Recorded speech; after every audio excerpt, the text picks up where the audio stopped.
Hello, and welcome to my thoughts while standing in the queue.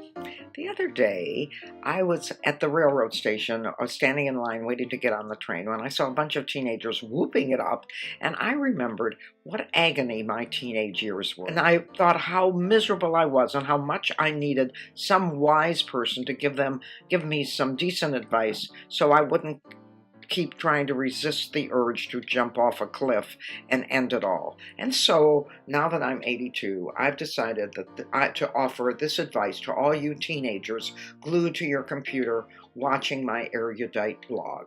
The first bit of advice I want to give you is to remember that your parents are human beings. They're really people. They're not just authority figures that say no to everything. I can still remember the day I saw my mother holding my father's hand, and I thought, oh my God, they do that too. And I bet they do that other thing they taught me in biology class. Oh my goodness.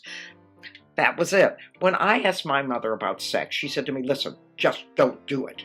And she was just being human. She was telling me in her own convoluted way that my father was crappy in bed. Who knew? When my mother would say to me, you eat your vegetables or you can't have dessert, what she was telling me is there's no room in the refrigerator for leftovers. So I'm saying to you that when your mother says something, remember, it's just an opinion. It's just a thought. She's another person just like you. Ignore it. That's my advice to you as a teen.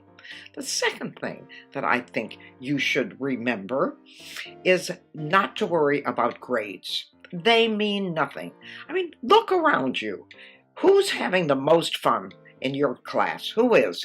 It's the guy that's sitting there that smokes pot when he goes outside, that's flunked to every course and wears that sweater that needs mending and has a good time, goes out on Saturday night and doesn't come home till Sunday. And it's that girl in the tight sweater that still can't spell her name. Those are the people that are having the most fun.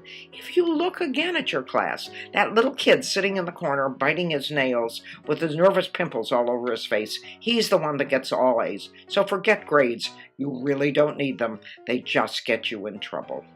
And the other thing that I think is important is to remember that being a teen only lasts 8 years. As soon as you're 20, everyone thinks you know everything about the world, including yourself, and then you can look at your teenage self and say, why was I so worried about everything?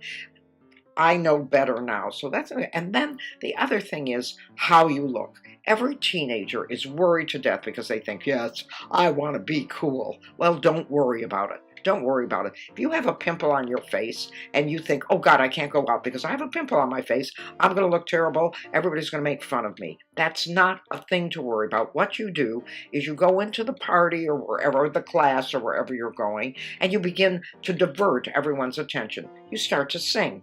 And then everyone will look at you and they'll wonder if you're either an idiot or you've been on drugs. And if you're lucky, someone will sing along. And now you have gotten my valuable advice on how to endure the 8 years that you are a teenager. And if you do that, I assure you the 20s are much better. The 30s are even better. And by the time you get to 80, you won't remember any of it anyway. And thank you very much for joining me in my thoughts while standing in the queue.